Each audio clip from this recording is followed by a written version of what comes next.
تو 6 سال جو آرمی چیف جنرل باجوہ رہے, باجوہ ڈاکٹرن آپ اسے کہہ لیں, وہ پالیسی عمل پیرا رہی. اسی کے نتیجے میں اس وقت کے D G I S I lieutenant general Faiz Hameed نے براہ راست ٹی ٹی پی کے جو لیڈر ہیں ان کے ساتھ مذاکرات کیے, جس پر کچھ گورنمنٹ کے اندر جو لوگ تھے انہوں نے اعتراض کیا کہ آپ اتنی لیجٹمیسی ان کو کیوں دے رہے ہیں.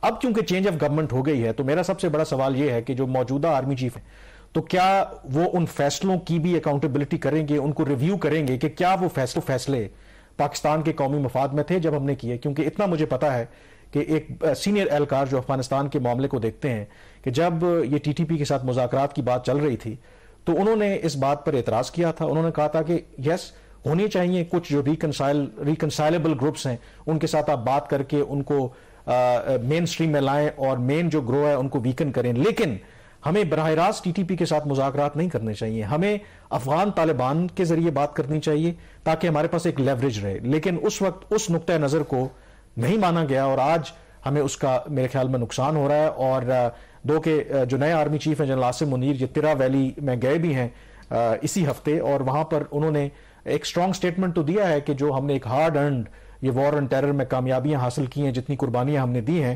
اس کو انڈو نہیں ہونے دیں گے. لیکن کوشچن یہ ہے کہ بات کرنے میں, بیان دینے میں اور ایکچوئل جو اس وقت معاملات آن گراؤنڈ چل رہے ہیں کہ ہمارے پاس اب اسٹریٹجی ہے کیا, تو یہ ایک بہت بڑا میرے خیال میں جو نئی آرمی کی قیادت آئی ہے ان کے لیے بھی چیلنج ہے. اور ایک ایسے موقع پر ظاہر ہے کہ معیشت آپ کور کرتے ہیں جب ہمارے پاس اب ریسورسز بھی نہیں ہیں. ماضی میں جب ہم وار آن ٹیرر لڑی تو آپ کو پتا ہے کہ مغرب, امریکہ ہماری مدد بھی کر رہا تھا, ہمیں سپورٹ بھی کر رہا تھا, وہ کولیشن سپورٹ فنڈ ہو یا باقی جو بھی ذرائع ہوں.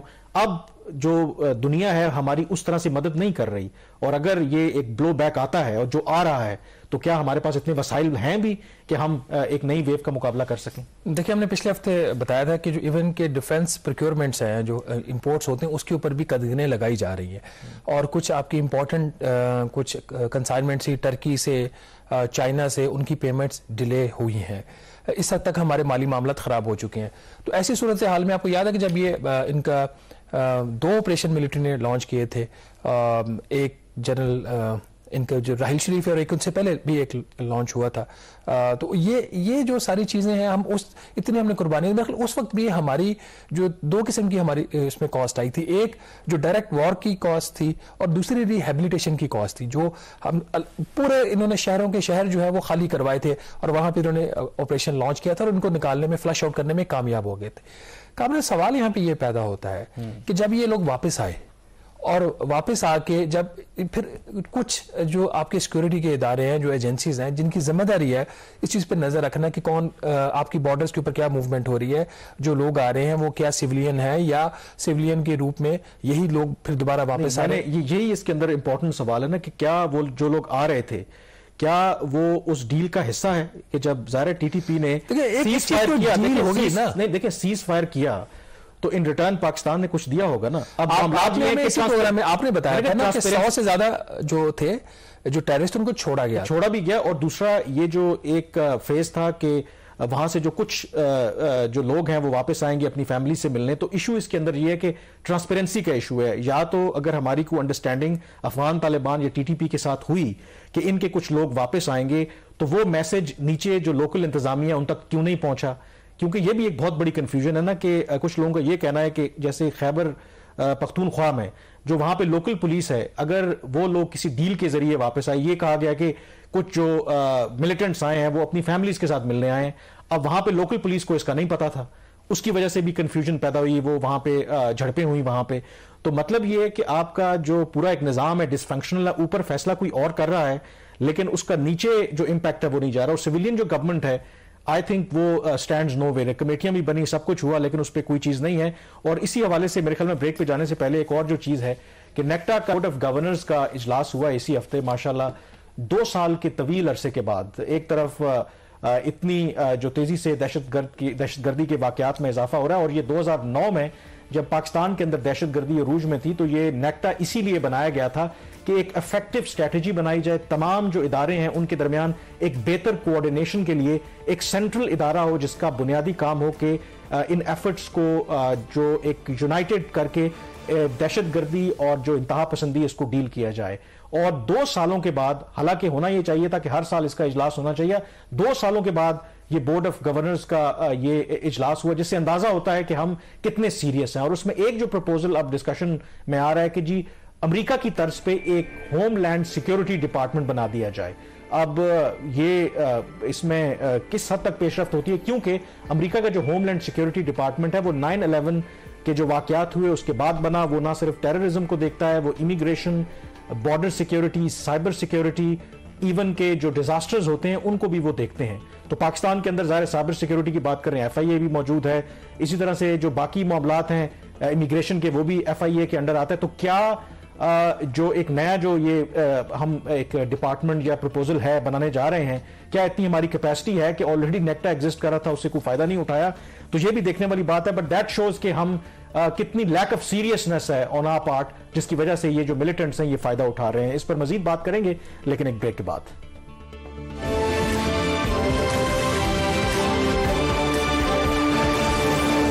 بریک کے بعد ایک دفعہ پھر آپ کو خوش آمدید کہتے ہیں. بریک سے پہلے بھی ہم بات کر رہے تھے کہ کیسے جو کالعدم تحریک طالبان پاکستان ہے اس کے جو دہشت گردی کے جو حملے ہیں اس میں حالیہ دنوں میں اس میں تیزی آ رہی ہے. انہوں نے جو سیز فائر سو کالڈ ایک اعلان کر رکھا تھا اس کو بھی ختم کر دیا ہے. تو اس پر مزید بات کرنے کے لیے ہمارے ساتھ موجود ہیں اس وقت احسان اللہ ٹیپو محسود. یہ صحافی ہیں، نیو یارک ٹائمز کے لیے بھی کام کرتے ہیں اور خراسان ڈائری کے نام سے ایک سوشل میڈیا کے اوپر ان کا اپنا پیج بھی ہے، باقی دوستوں کے ساتھ مل کے جو ملیٹنسی کے اوپر خاص کر کے وہ فوکس کرتے ہیں جو ایکچولی زمینی حقائق ہیں. تو بہت شکریہ احسان اللہ صاحب پروگرام میں جوائن کرنے کے لیے. سب سے پہلا سوال میرا آپ سے یہی کہ 2018 سے پہلے یا 2019 سے پہلے بھی اگر ہم بات کر لیں تو کافی حد تک دہشت گردی کے خلاف پاکستان نے جنگ جیت لی تھی، جو رونقیں تھیں وہ بحال ہو گئی تھیں. لیکن افغان طالبان کے آنے کے بعد ایک دفعہ پھر ہم دیکھ رہے ہیں کہ TTP جو ہیں یا TTP کے حملوں میں اس میں اضافہ ہو رہا ہے. آپ کے خیال میں کیا پاکستان اس سینیریو کو پریونٹ کر سکتا تھا؟ کہاں غلطی ہوئی ہم سے؟ ہاں ایگزیکٹلی، یعنی جس طرح آپ نے بات کی کہ ہم نے آپریشنز کیے ہیں اور ملٹیپل آپریشن اور بڑے لارج اسکیل آپریشن ہم نے کیے قبائلی علاقے میں، پھر سوات میں، اور وہ کامیابی رہے اس حد تک کہ وہاں سے TTP کا جو تھا وہ خاتمہ ہو گیا تھا. لیکن TTP مکمل طور پر ختم نہیں ہوئی تھی، وہ لوگ چلے گئے تھے افغانستان کی طرف. اور خاص کر ان علاقوں میں اشرف غنی کے ٹائم پہ بھی جہاں پہ طالبان کی کنٹرول تھا، بارڈر کا جو علاقہ ہے پورا ساؤتھ ایسٹرن جو افغانستان ہے، تو وہاں پہ ان کے سلیپر سیلز بھی تھے، لیڈرشپ وہیں پہ تھی، ان کی فیملیز بھی تھی. جو آپریشنز کے نتیجے میں یہ لوگ وہاں پہ شفٹ ہو گئے تھے. جیسے ان کو موقع ملا طالبان کی وہاں پہ حکومت آئی 15 اگست کے بعد، تو انہوں نے دوبارہ سے ریسرفیس ہونا شروع کیا. پھر پورا ایک پروسیس چلا ری یونیفیکیشن کا، اور وہ چیزیں پھر ہم نے گراؤنڈ پہ یہاں پہ محسوس کرنا شروع کی کہ حملے بھی ہوتے رہے، پھر بیچ میں مذاکرات کا ایک پورا سلسلہ چل پڑا. لیکن وہ بھی ہم دیکھ رہے ہیں کہ ناکامی کی طرف ابھی تک، یعنی کوئی ہمیں ایک کانکریٹ اس کے کوئی آؤٹ کم نظر نہیں آ رہا گراؤنڈ پہ. اور حملے ہیں کہ مسلسل اس میں اضافہ ہو رہا ہے. اور KP میں اگر خاص کر جو ساؤتھ KP ہے جس میں تقریباً 8-9 ڈسٹرکٹس ہیں، تو وہاں پہ یعنی اب ریسنٹلی ہم خود بھی وہاں پہ گئے تھے، آفیشل سے بھی ملاقاتیں ہوئی. وہاں پہ جو لوکل پولیٹیکل لیڈرشپ ہے یا بزنس کمیونٹی ہے، تو وہاں پہ ایک شدید خوف بھی ہے، بتے کی کالز بھی آ رہی ہے لوگوں کو، لوگ پیسے دے بھی رہے ہیں اور حملے بھی ہو رہے ہیں. اور خاص کر جو پولیس ہے وہ بالکل فرنٹ لائن پہ، اور پولیس پہ حملے ہو رہے ہیں اور اس میں ان کی خاصی کیجویلٹیز بھی ہو رہی ہیں. اور پولیس کی طرف سے پھر اپنے وہ سامنے آتے ہیں کہ ریسورسز کی کمی ہے، ان کے پاس اکوپمنٹس نہیں ہے، حوصلہ نہیں ہے. تو یہ چیزیں اب ہو رہی ہیں اور مجھے کافی یعنی خدشہ لگ رہا ہے کہ نیئر فیوچر میں اگر اس حوالے سے کوئی ریاست کی طرف سے قدم نہیں اٹھایا گیا تو ہو سکتا ہے یہ چیزیں دوبارہ سے ایکسپینڈ ہو جائے باقی جو پاکستان ہے، پنجاب کی طرف بھی، کراچی کی طرف بھی. اور وہی چیزیں ہمیں دوبارہ سے نظر آ رہی ہے جو 2007 اور 10 کے درمیان ہونا شروع ہو گئی تھی اس پورے ریجن میں. احسان اللہ صاحب، آپ نے ایک بڑی ایک الارمنگ پکچر پینٹ کی ہے جو کہ غالباً حقیقت کے بھی قریب ہے. تو یہ ہم یہاں تک پہنچے کیسے؟ یہ اتنا آپ نے ایک پیسفل ایک آپ نے ایٹماسفیئر کریٹ کیا جس کے لیے لاکھوں جانیں دی گئیں. اگر آپ سٹارٹ سے لے لیں 2001 سے لے کے اب تک، ایکچوئل نمبر بھی سم ٹائمز رپورٹس نہیں ہوتے کتنے ہلاک ہوئے اور کتنے اس پہ اٹیکس ہوئے. تو ابھی کی جو صورتحال ہے، ابھی جو نئی ویو آ گئی ہے ٹیررزم کی، اور یہ میڈیا میں اس طریقے سے رپورٹ بھی نہیں ہو رہی، تو اس کے پیچھے حقائق کیا ہے؟ ہاں ایگزیکٹلی میڈیا میں تو یعنی یہاں پہ وہ چیزیں رپورٹ نہیں ہو رہی ہے. یعنی کل صرف تقریباً 5 حملے ہوئے ہیں TTP کی جانب سے, جس میں آرمی کو بھی ٹارگٹ کیا گیا ہے, جنوبی وزیرستان میں پولیو ٹیمز کے اوپر بھی حملے ہوئے ہیں, پولیس کے اوپر بھی حملہ ہوا ہے. اور وہاں پہ یعنی پولیو جو ہے ان کے ساتھ یعنی یہ نہیں کہ وہ پولیو ٹیم کو ٹارگٹ وہ کرتے ہیں, بلکہ ان کے ساتھ جو سیکیورٹی پہ ڈپلائے ہوتے ہیں پولیس کے لوگ, تو ان کو وہ کرتے ہیں. اور پھر ایسی ویڈیوز آ رہی ہیں جو کہ امبیرسنگ بھی ہے کہ وہاں پہ وہ TTP کے 2-3 لوگ کھڑے ہوتے ہیں اور وہ پولیس والوں سے کہتے ہیں کہ ہتھیار ڈال دو اور یہاں سے واپس چلے جاؤ. تو ابھی انہوں نے وہ چیزیں بھی دوبارہ سے شروع کی ہیں. مسئلہ یہ ہے کہ پورا ملک اور خاص کر جو سیاسی پارٹیاں ہیں وہ ایک جو ڈومیسٹک پولیٹیکل سچویشن بنی ہے اس میں اتنی یعنی وہ خود سٹک ہے کہ یہ جو اصل ایشو ہے گراؤنڈ پہ اور جس کا ڈائریکٹلی تعلق یعنی انسانی جو جان سے ہے, اور آلریڈی ہم جس طرح آپ نے بات کی 70,000 لوگ گنوا چکے ہیں, اس طرف کسی کی توجہ نہیں دی جا رہی. پہلے بھی کنفیوژن تھی یہاں پہ جو فیڈرل گورنمنٹ ہے, پھر خیبر پختونخوا میں PTI کی جو پروونشنل گورنمنٹ ہے ابھی بھی ہے. خیبر پختونخوا میں جو منسٹرز ہیں ان سے جب ہماری بات ہوتی ہے تو وہ اپنا گلہ کر رہے ہوتے ہیں کہ یہ پالیسی جو ہے یہ فیڈرل گورنمنٹ سے آنی چاہیے, یہاں پہ ہم کچھ نہیں کر سکتے. اور فیڈرل گورنمنٹ جو ہے وہ اس نے سب چیزیں چھوڑی ہوئی ہے ملٹری اسٹیبلشمنٹ کے اوپر.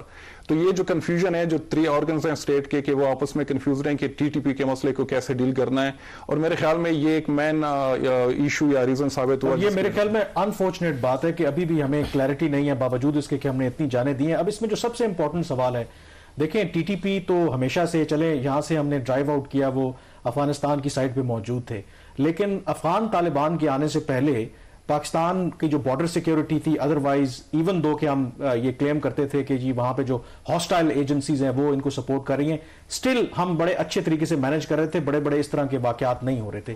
اب یہ جو پینیٹریشن یا جو فٹ پرنٹ بڑھ رہا ہے TTP کا, کون اس کا ذمہ دار ہے؟ کیا یہ نتیجہ تو نہیں ہے کہ کہیں آپ جس طرح کہہ رہے ہیں کہ جو پہلے مذاکرات چل رہے تھے اب تو ظاہر ہے کہ چینج آف کمانڈ ہو گئی آرمی میں, اس سے پہلے جو باجوہ ڈاکٹرن کے تحت جو مذاکرات TTP کے ساتھ ہو رہے تھے ان مذاکرات کی آڑ میں ان لوگوں کو خود ہم نے آنے دیا, اور جب اب آ گئے ہیں تو یہ ہمارے لیے ایک دفعہ تھریٹ پوز کر رہے ہیں. ریزن کیا ہے؟ کیونکہ ہماری بارڈر سیکیورٹی تو اتنا ایکسپیرینس تو ہو گیا ہماری سیکیورٹی فورسز کو کہ اس طرح کی جو انسرجنسی ہے ان کو بہتر طریقے سے ڈیل کریں. کامران اس میں ایک تو ٹائمنگ کا, یعنی مذاکرات کا جو سب سے بہترین وقت تھا وہ آپریشن ضرب اعظم کے بعد تھا. یعنی اس وقت جو TTP تھی انتہائی کمزور پوزیشن پہ, ان کے اندر بھی ان فائٹنگ شروع ہو گئی تھی جس میں سینئر کمانڈرز ایک دوسرے کو مارنے لگے تھے, پوری تنظیم جو تھی وہ ٹوٹ پوٹ کا شکار ہو گئی تھی. تو اس وقت یعنی لوگ بھی تیار تھے TTP کے بھی کہ وہ سرینڈر بھی ہو جاتے. وہاں پہ ہم نے پوری کنسنٹریشن کی صرف یوز آف فورس پہ, اور یہ کسی بھی یعنی جنگ میں صرف آپ ایک آپشن نہیں رکھتے. تو اس وقت ہم انگیج کر سکتے تھے, وہ اس موقع سے ہم نے فائدہ اٹھایا نہیں. حالانکہ اس دور میں بھی حکیم اللہ محسود کی پوری فیملی وہ سرینڈر ہو گئی تھی, اور بھی کافی سینئر لوگ جو تھے وہ سرینڈر ہو چکے تھے. تو وہ ایک موقع ہم نے گنوا دیا. اب جب TTP کی دوبارہ سے پوزیشن سٹرانگ ہو گئی تو ابھی ہم نے دوبارہ مذاکرات شروع کیے, اور ابھی TTP کے لوگوں سے جب ہماری بات ہوتی ہے تو وہ یعنی ایسا وہ ہمیں امپریشن دیتے ہیں کہ پوزیشن آف اسٹینڈ سے ہم بات کریں گے, اپنے مطالبات سے پیچھے نہیں ہٹیں گے. اور اس پورے معاملے میں یعنی ہماری انفارمیشن یہ ہے کہ امارت اسلامی افغانستان میں جو طالبان کی گورنمنٹ ہے وہاں سے ان کو سپورٹ مل رہی ہے, اور اس پورے پروسیس کو میڈیٹ بھی کر رہے تھے. اور ایک اور غلطی جو ابھی وہ چیز سامنے آ رہی ہے کہ ان مذاکراتی دور میں ہم نے پشتوں میں جرگہ میں ایک ورڈ یوز ہوتا ہے کہ آپ کسی کو اختیار دیتے ہیں کہ آپ ہماری بیہاف پہ فیصلہ کر سکتے ہیں. تو کہتے ہیں کہ وہ بھی پاکستانی گورنمنٹ کی طرف سے افغان طالبان کو وہ اختیار دیا گیا تھا کہ TTP کے ساتھ آپ ہمارے بیہاف پہ فیصلہ کر سکتے ہو. تو کیا افغان طالبان پہ اتنا یعنی اعتبار کرنا, کہ آپ کو اچھی طرح پتہ بھی ہے کہ 20 سال سے انہوں نے ایک دوسرے کو سپورٹ کیا ہے, کہ وہ طالبان یعنی اگر اس میں ایک بھی ڈیمانڈ پورا ہو جاتا TTP کا تو کیا ریاست اس کے لیے تیار تھی؟ اور اس کے تقریباً جتنے بھی ڈیمانڈز تھے وہ میرے خیال میں ریاست اس کے لیے تیار نہیں ہے. اس میں ایک جو میں وہ کلیئرٹی چاہ رہا تھا آپ سے کہ یہ جو لوگ اب خیبر پختونخوا میں ایون بلوچستان میں TTP کے, یہ کیا انہی دنوں میں انہی مہینوں میں افغانستان سے یہاں پہ آئے ہیں, اور یہ کیسے آئے ہیں؟ کیا پارٹ آف دا ڈیل تھی, یا ہمارا جو بارڈر سیکیورٹی کا نظام ہے کیا اتنا ایفیکٹو نہیں ہے؟ کیونکہ اس میں بڑی کلیئرٹی ہے, یا یہ پاکستان کے اندر ہی یہ کہیں چھپے ہوئے تھے اور جیسے ہی افغان طالبان اقتدار میں آئے ہیں تو یہ امبولڈن ہوئے ہیں اور یہ اب سامنے آنا شروع ہو گئے ہیں. ہاں جہاں تک بارڈر سیکیورٹی کی بات ہے وہاں پہ فینسنگ بھی ہوئی ہے, لیکن وہ صرف یعنی خاردار تار ہمیں زیادہ نظر آ رہی ہے, اور وہاں پہ جو آپ کو باقی سیکیورٹی کے میجر چاہیے وہ ہمیں نظر نہیں آ رہے. اس میں یعنی ایریل سیکیورٹی ہے, اور اس میں آپ نے ڈپلائمنٹ بھی زیادہ کرنی ہوگی, چیک پوسٹ جو ہیں وہ بھی یعنی اس میں بھی ڈسٹینس ہے. اور دوسرا یہ کہ یہ مقامی لوگ ہیں, ٹی ٹی پی کے جو لوگ ہیں مقامی قبائلی تو ان کو پتہ ہے کہ کون سے راستے سے ہم آر پار جا سکتے ہیں سرحد کے, تو وہ اتنا یعنی مجھے نہیں لگ رہا کہ وہ کوئی بڑی رکاوٹ ہوگی ٹی ٹی پی کو یہاں آنے میں. ہاں دوسری بات یہ جو اتنی بڑی تعداد میں یہ لوگ کیسے آئے, وہ یعنی ہماری معلومات یہ ہے کہ مذاکرات کے سلسلے کے نتیجے میں کہ ٹی ٹی پی کی طرف سے ایک مطالبہ رکھا گیا تھا کہ پاکستان سے ڈیلیگیشنز آ رہے ہیں افغانستان, تو اب ہمیں بھی اجازت دی جائے کہ ہمارے لوگ بھی پاکستان آ جائیں اور یہاں پہ ان کی فیملیز بھی ہیں اور فوتگیاں ہوئی ہیں, تو ہم بھی اور علاقے میں اپنی ایکسیپٹیبلٹی بھی چیک کریں اور اس کے نتیجے میں یہ لوگ واپس آئیں. ہاں پاکستانی ریاست کی طرف سے ایک شرط رکھی گئی تھی کہ یہ لوگ ان آرمڈ ہوں گے, ہتھیار نہیں ہوں گے, لیکن یہ ہتھیار سمیت آئے اور یہ بھی شرط تھی کہ یہ لوگ واپس جائیں گے. اب وہ واپس نہیں جا رہے. ابھی جو گراؤنڈ کی سچویشن ہے وہ اتنی بڑی تعداد میں لوگ آئے ہیں ٹی ٹی پی کے, ان کی تشکیلیں ہوتی ہیں, تو ہر ڈسٹرکٹ کی طرف ان کی تشکیلیں ہوئی ہیں, جو ایک تشکیل میں 40-50 کے قریب لوگ ہوتے ہیں اور وہ وہاں واپس نہیں جا رہے. اور ٹی ٹی پی کی طرف سے جب ہماری بات ہوتی ہے کہ آپ احسان صاحب آپ جس طرح کہہ رہے ہیں یہ آئے نہیں, یہ لائے گئے ہیں اور بتا کے آئے ہیں جی کہ ہمارے وہاں پہ پرابلمز ہیں, فیملی سوشل ایشوز ہیں, تو جو لائے گئے ہیں جو وہ لوگ تو وہ کیسے اب واپس جائیں گے, نمبر 1. اس کے دوسرا یہ کہ آپ اس پہ آپ سمجھتے ہیں کہ کچھ گارنٹرز بھی تھے, جیسے آپ کہہ رہے ہیں کہ یہ بتا کے آئے ہیں, تو کچھ گارنٹرز تھے جنہوں نے اس بات کی گارنٹیز لی ہوں گی کہ نہیں یہ وہاں پہ پیسفل رہیں گے, اور اب یہاں پہ جو پاکستان میں ہونا شروع ہو گیا ہے, بتے لینا شروع ہو گئے, انہوں نے اپنی چیک پوسٹیں بنا لی ہیں, پروجیکٹس کے اندر بھی غالباً وہ اپنا حصہ شیئر مانگ رہے ہیں, تو جو گارنٹرز تھے وہ تھے کون, اور ان سے مطلب آپ سمجھتے ہیں کہ وہ اس چیز پہ انشور کروا سکتے ہیں کہ جو صورتحال پیدا ہوئی ہے اس کو ریورس کروا دیں؟ وہ گارنٹرز کی جہاں تک بات ہے تو اس معاملے میں کوئی بھی یعنی وہ اس کے لیے تیار نہیں تھا. ہاں افغان طالبان جو انٹائر پیس پروسیس تھا اس میں وہ خاص کر جو سراج الدین حقانی ہے انٹیریئر منسٹر بھی افغان طالبان کے, تو وہ گارنٹر تھا اس پورے پیس پروسیس کا, لیکن وہ ان کے پھر اپنی مشکلات بیچ میں آ گئی. جب ایمن ظواہری مارا گیا کابل میں تو وہ خود یعنی وہاں پہ ان پہ ایک بلیم یا ان کو کیا جا رہا ہے کہ آپ ایک اس کو پروٹیکٹ نہیں کر سکے طالبان کے اندر سے بھی, تو وہ اب میرے خیال میں اس پوزیشن میں نہیں ہے کہ وہ ٹی ٹی پی کو مجبور کر سکیں, اس پہ پریشر ڈال سکے کہ آپ لوگ یہ کاروائیاں روک دو. تو وہاں پہ انٹرنل اپنی پالیٹکس چل رہی ہے افغانستان میں بھی. اور جہاں تک گارنٹر تو اس وقت بھی ہے جب ڈیلیگیشن جاتے تھے جس میں قبائلی مشران بھی تھے, کچھ پولیٹیکل سینئر فیگرز بھی تھے, تو ان سے بھی جب ہماری بات ہوتی تھی تو وہ کہتے ہیں کہ ہمیں فورس کیا جا رہا ہے, حالانکہ ہم مزید اس کا حصہ نہیں بننا چاہتے کیونکہ یہ مسئلہ حل ہوگا نہیں اور کل ہمارے پیچھے یا ٹی ٹی پی کے لوگ پڑ جائیں گے یا پاکستانی حکومت کے. تو اور دوسرا یہ کہ جو سب سے بڑا گارنٹر تھا وہ اب ہے نہیں, یعنی وہ استعفیٰ دے چکا ہے, تو انہوں نے اس پورے پروسیس کو لیڈ کیا تھا. اب دوبارہ سے اب یعنی ہے کہ نئے آرمی چیف کے آنے کے بعد کوئی نئی پالیسی. میرے خیال میں یہی, بہت شکریہ احسان اللہ ٹیپو. اب یہی ہے کہ جو چینج آف کمانڈ ہوئی ہے, لیٹ سی کہ ایک پالیسی کا جیسے میں نے پہلے بھی کہا تھا کہ ایک ریویو کیا جائے گا اور کیا جو غلط فیصلے ہوئے ہیں ان کو درست کیا جائے گا, کیونکہ پاکستان اب افورڈ نہیں کر سکتا کہ ایک دفعہ پھر, کیونکہ ہم نے بہت بڑی قیمت ادا کی ہے دہشت گردی کے خلاف جنگ میں, اور اگر ان کو دوبارہ ہم الاؤ کریں گے تو پھر آئی ڈونٹ نو کہ پاکستان کا پھر کیا بنے گا. لیٹس ہوپ کہ جو ڈیسیجن کرنے والے ہیں وہ بہتر میرے خیال میں فیصلہ کریں گے. یہاں پہ بریک لیں گے اور بریک کے بعد کچھ تذکرہ کریں گے پاکستان کے جو معاشی امور ہیں.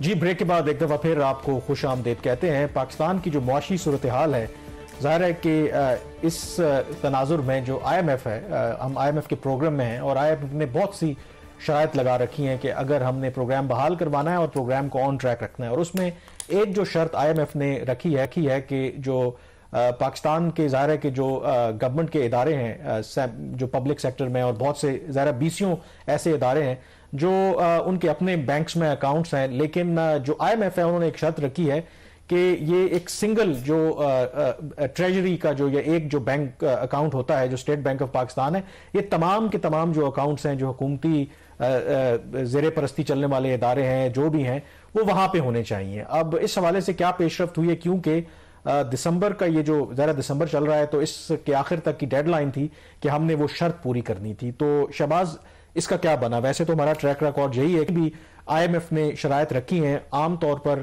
کم ہی ہوا ہے کہ ہم نے ان کو ڈیڈ لائن کو میٹ کیا ہے. اور اس حوالے سے, اور یہ کیوں امپورٹنٹ ہے, اس کی ریزن کیا ہے؟ کیا یہ گورنمنٹ آف پاکستان کی یا پاکستان کے فائدے میں ہے کہ ہم ایک سنگل اکاؤنٹ مینٹین کریں جہاں پہ تمام جو حکومتی وزارتیں ہیں, ڈپارٹمنٹس ہیں, ان کا پیسہ وہاں پہ رکھا ہوا ہو. یہ بالکل پاکستان کے فائدے میں، اور پاکستان کا ایک ہمیشہ سے مسئلہ رہا ہے وزارت خزانہ کا کہ جو کیش مینجمنٹ ان کی بہت پور رہی ہے.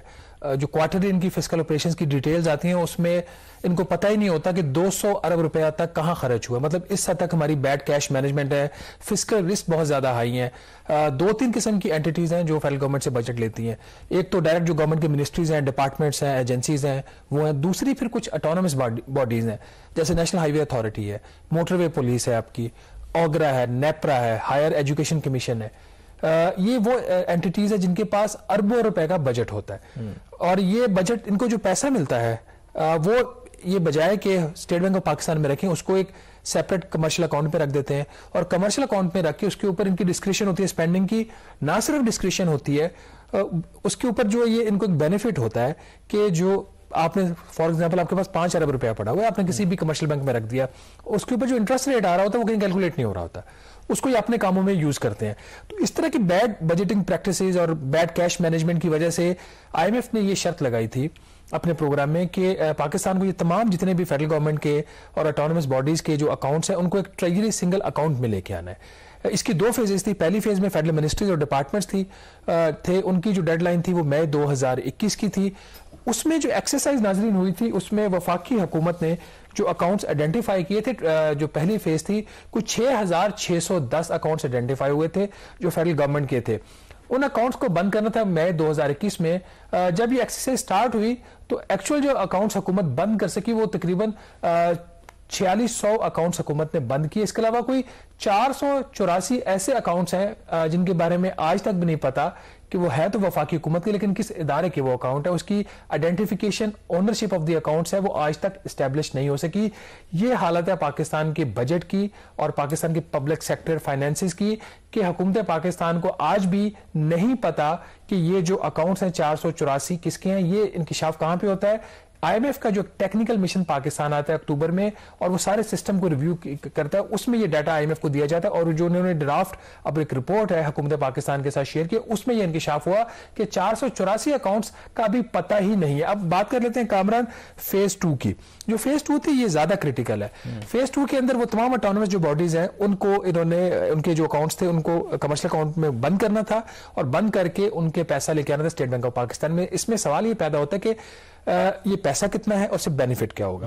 اس کی جو ڈیڈ لائن تھی یہ کام کرنے کی تو 31 دسمبر 2022 تھی.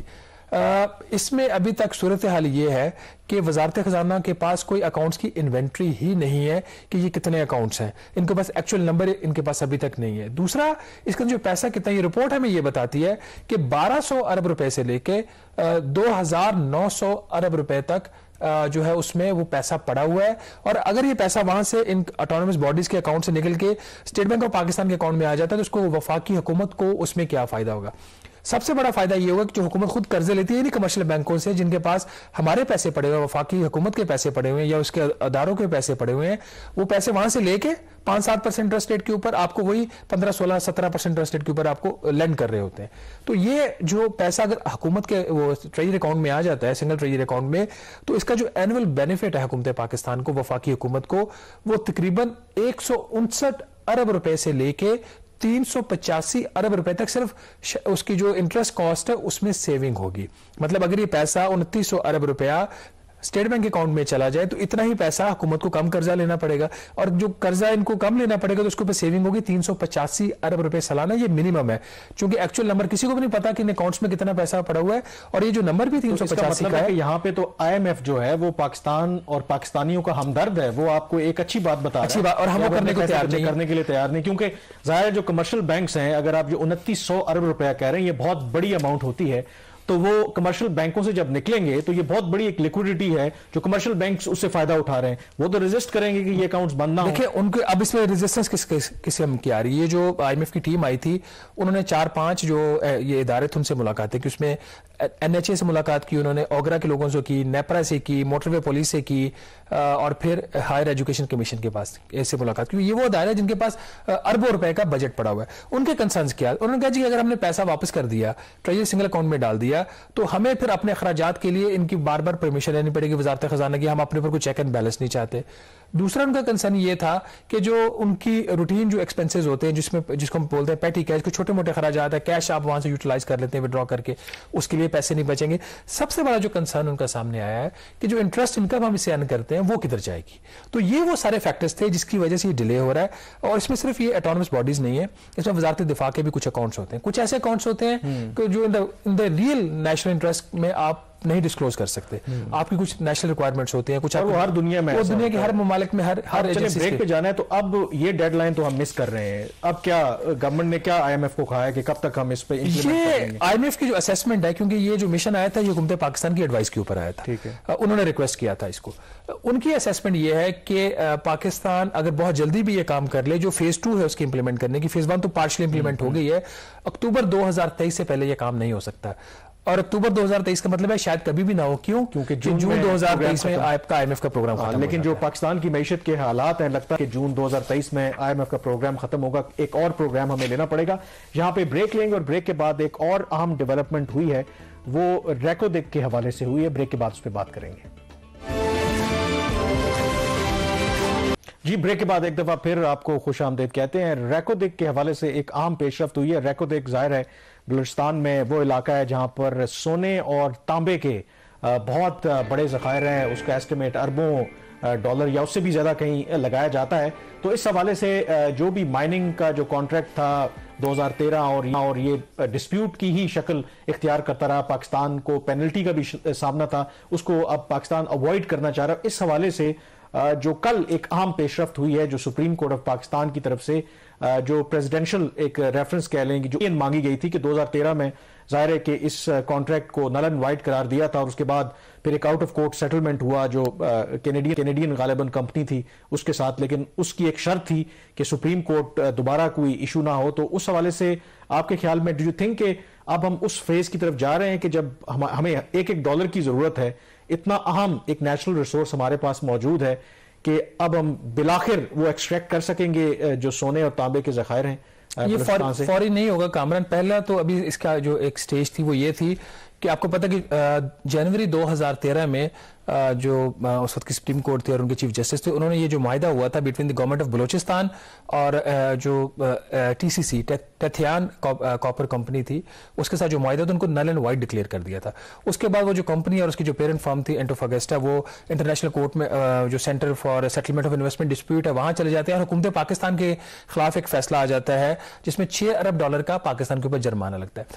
پھر انہوں نے آؤٹ آف کورٹ سیٹلمنٹ کی کوشش کی, اس میں طے یہ پایا کہ تمام جو معاہدہ اوریجنل تھا اس کو ری اسٹرکچر کیا جائے گا, اور ری اسٹرکچرنگ میں 50% جو شیئر ہولڈنگ ہوگی بیرک گولڈ کی ہوگی, اس کے پیچھے ٹی سی سی اور بیرک گولڈ اس کو مینیج کرے گی. باقی جو 50% ہے اس میں 25% حکومت بلوچستان کا اور 25% وفاقی حکومت کے 3 ادارے ہیں, ان کا او جی ڈی سی ایل کا, پی پی ایل کا اور ماری گیس کا ہوگا. اس میں طے یہ پایا کہ اس کی جو مین ایک پارٹی تھی اس کو $900 ملین ان کو پے کر دیا جائے گا سیٹلمنٹ ڈیل میں, وہ سائٹ پہ ہو جائیں گے اینٹوفاگسٹا, اور اس کے بعد باقی جو ہے اس کے ساتھ معاملات جو طے پائے ہیں اس پہ عمل ہوگا. اس کی ڈیڈ لائن یہ سارے کام کرنے کی ہے 15 دسمبر, اور 15 دسمبر کی ڈیڈ لائن اچیو کس کے لیے کرنی تھی؟ جو پریزیڈنٹ صاحب کا ریفرنس تھا اس میں دو انہوں نے سوال ریز کیے تھے. کیا یہ جو ہم نے سیٹلمنٹ ڈیل کی ہے $900 ملین پے کرنے کی, پلس اس کے علاوہ جو ہم نے دوبارہ نیا معاہدہ کیا ہے, کیا یہ 2013 کے فیصلے کی خلاف ورزی تو نہیں ہے؟ کورٹ نے جو کل ان کی فیور میں فیصلہ دیا ہے بڑی ایک فیوریبل ججمنٹ ہے کہ انہوں نے کہا نہیں یہ آئینی بھی ہے, قانونی بھی ہے, اور جو 2013 کی سپریم کورٹ کا ڈیسیژن تھا اس کے خلاف نہیں ہے. سیکنڈ جو ایک بڑا ہی امپورٹنٹ کویسچن تھا جو آپ کے فیوچر کو طے کرے گا اور پاکستان میں فیوچر کی جو سرمایہ کاری ہوگی اس کو طے کرے گا, انہوں نے سپریم کورٹ آف پاکستان میں وفاقی حکومت نے ایک انویسٹمنٹ پروٹیکشن بل بھی جمع کروایا تھا کہ ہم یہ جو معاہدہ ہوا ہے اس کے تحت ہمیں یہ ٹیکس ماراد دینی ہے جو بیرک گولڈ ہے اور اس پروجیکٹ کو, تو کیا یہ ٹیکس ماراد جو ہے یہ آئینی ہے, قانونی ہے, کیا یہ ڈسکریمنیٹری تو نہیں ہے؟ اس کے اوپر بھی ایک بڑا ہی فیوریبل ڈیسیژن دیا, اور میرے لیے خود یہ بڑا سرپرائزنگ تھا جس قسم کا یہ ہے. اس میں انہوں نے ایک چیز یہ کلیئر کی ہے کہ جو پاکستان ایک پریفرنشل ٹریٹمنٹ دینے جا رہا ہے بیرک گولڈ کو, اور رادر اس پورے پروجیکٹ کو, صرف بیرک گولڈ تو اس میں 50% ہے, حکومت پاکستان کا بھی شیئر ہولڈنگ ہے اس میں, تو وہ انہوں نے کہا جی کہ یہ کوئی ایکسکلوسیو آپ کو اسپیشل ان کو ٹریٹمنٹ نہیں دے جا رہے, یہ صرف ابھی آپ نے فار دا ٹائمنگ یہ کیا ہے کہ اس کو کوالیفائڈ انویسٹمنٹ کی آپ نے وہاں پہ ایک ڈیفینیشن ڈال دی ہے جو پرپوز بل ہے اس کے اندر, کہ جو بھی اس کا بینیفیشری ہوگا ان مراد کا, اس کا نام اس کیجول میں آ جائے گا. تو سپریم کورٹ نے یہ رول کیا ہے کہ یہ جو کمپنی ہے, جو نئی کمپنی بنے گی, وہ کمپنی پہلی بینیفیشری ہے, but it is not the last beneficiary. But انہوں نے ایک چیز میں اس میں ایڈ کر دی ہے کہ جو بھی سرمایہ کاری $500 ملین یا اس سے زیادہ ہوگی وہ اس کے لیے ایلیجیبل ہوگی. دوسرا نے کہا یہ ڈیل بھی آپ کی ٹرانسپیرنٹ ہے. تو لیکن ابھی یہاں پہ کہانی ختم نہیں ہوتی کامران, ان کو آگے اس قانون کو بھی پاس کروانا ہے, مائننگ ایکٹ میں بھی امینڈمنٹ کروانی ہے, اور بلوچستان اور سندھ حکومت سے انہوں نے کچھ اور لاز بھی پاس کروانا ہے. اگر ڈیلے ہوتا ہے تو پھر $4 ملین پر ڈے ان کو فائن مزید لگے گا. چلیں, بٹ لیٹس ہوپ کہ یہ جو مشکل مرحلہ تھا ایٹ لیسٹ طے ہوا, کہ سپریم کورٹ نے ایٹ لیسٹ انڈورس کر دیا جو بھی out of court settlement Pakistan نے کیا تھا. اور یہ بھی ہمیں سوچنا چاہیے کہ جو سپریم کورٹ ہے, ماضی میں ہم نے دیکھا ہے کہ وہ اوور ریئیکٹ بھی کرتی رہی ہے, اور اس کی وجہ سے پاکستان میں سرمایہ کاری کو نقصان پہنچا. اسٹیل مل کی پرائیویٹائزیشن جو نل اینڈ وائٹ قرار دے دیا تھا, اور آج تک اسٹیل مل جو ہے وہ پرائیویٹائز نہیں ہو چکی. تو سپریم کورٹ کو بھی جو ان معاملات میں بڑا پھونک کے میرے خیال میں قدم رکھنے چاہیے, اور یہ ڈیسیجن جو ہے اٹ سیمز کہ بڑا سینسیبل انہوں نے ڈیسیجن لیا ہے. لیٹس سی کہ اب ہم گورنمنٹ آف پاکستان کس طرح اس کو آگے لے کے چلتی ہے, اور سب سے امپورٹنٹ بات یہ ہے کہ اتنا جو امپورٹنٹ یہ نیچرل ریسورس ہے, اس سے ہم کس طرح فائدہ اٹھائیں, اور پاکستان کی معیشت کو پیسوں کی ضرورت ہے, انویسٹمنٹ کی ضرورت ہے. بہرحال پروگرام دا ریویو سے اتنا ہی, لیکن جاتے ہوئے یہ آپ کو بتا دیں کہ مستنصر حسین تارڑ صاحب پاکستان میں ایک بڑا نام, اگر آپ ماضی میں جائیں تو لیٹ 80s 90s میں پی ٹی وی میں پروگرام کیا کرتے تھے, چاچا کے نام سے مشہور تھے وہ, بہت بڑے انہوں نے سفر نامے بھی لکھے. ایکسپریس نیوز سے اتوار کے روز سے وہ ایک شو شروع کر رہے ہیں, کارواں سرائے, تو وہ دیکھنا نہ بھولیے گا. فی الحال ہمیں اجازت دیجیے پروگرام دا ریویو سے. اللہ حافظ.